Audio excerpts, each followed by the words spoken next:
Chapter 4, Freedom.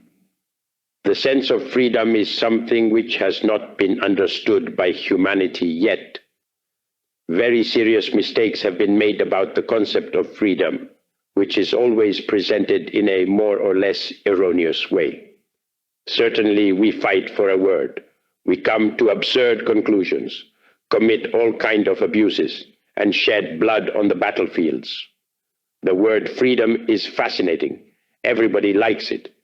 Nevertheless, we have not true comprehension of it. Confusion exists in relation to this word. It is impossible to find a dozen people for whom the word freedom has the same meaning and in the same way. In no way could the term freedom be comprehensible for subjective rationalism. Each person has different ideas about this term. People's subjective opinions lacking in any objective reality. When the question of freedom is laid out, there is incoherence, vagueness, incongruence in each mind.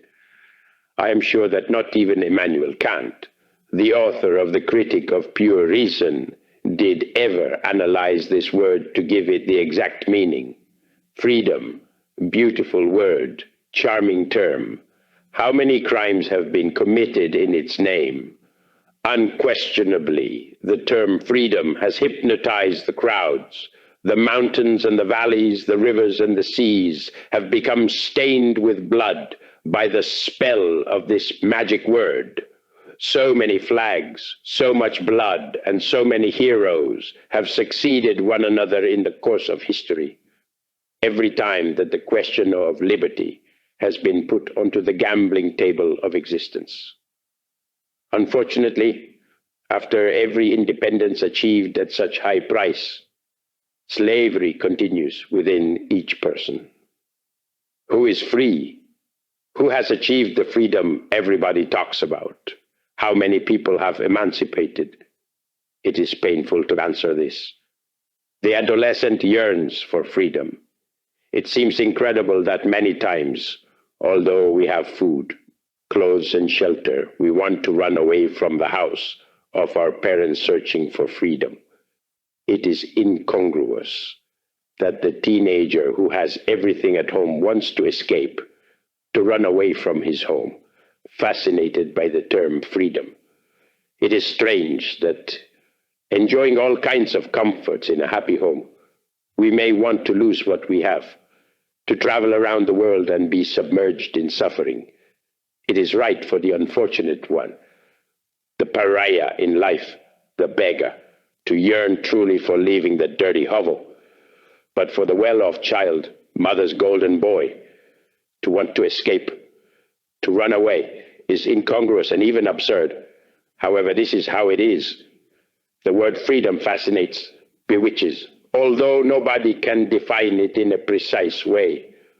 That the maiden may want freedom, that she may yearn for changing home, that she may want to get married, so as to escape from the home of her parents and live a better life, is partly logical because she has the right to be a mother.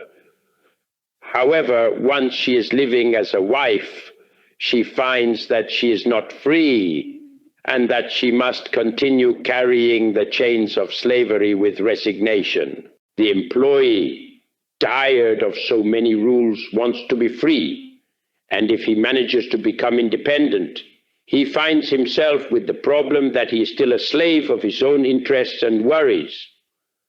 Certainly, every time that we fight for freedom, we find ourselves disappointed despite triumphing.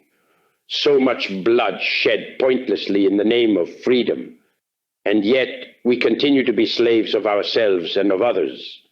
People fight for words which they never understand, even if explained grammatically in dictionaries. Freedom is something that can only be achieved within ourselves. No one can achieve it outside himself. Riding upon the air is a very oriental phrase which allegorizes the sense of genuine freedom. Nobody could really experience freedom as long as his consciousness remains bottled in the oneself, in the myself.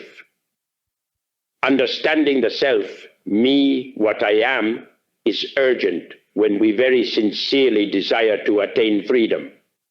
In no way could we destroy the shackles of our enslavement without having previously comprehended all this question of mine, all that has to do with the I, with the myself. What does slavery lie in? What is it which keeps us enslaved? Which are the obstacles? All this is what we need to discover.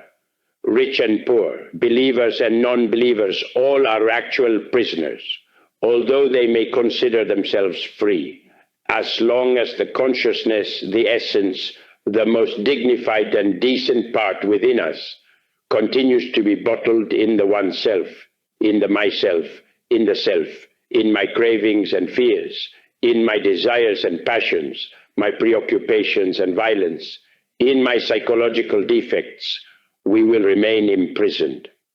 The sense of freedom can only be wholly comprehended when we have annihilated the fetters of our very own psychological prison.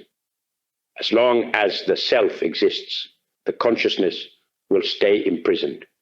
To escape from that prison is only possible through Buddhist annihilation, by dissolving the I, by reducing it to ashes, to cosmic dust.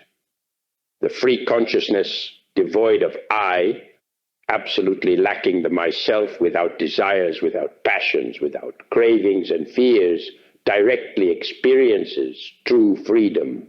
Whatever concept of freedom is not freedom.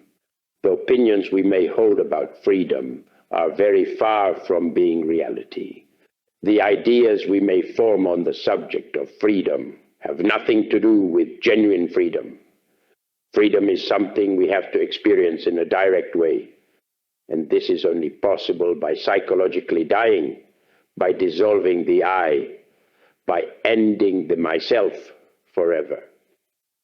It would be of no use to continue dreaming of freedom if at any rate we carry on being slaves.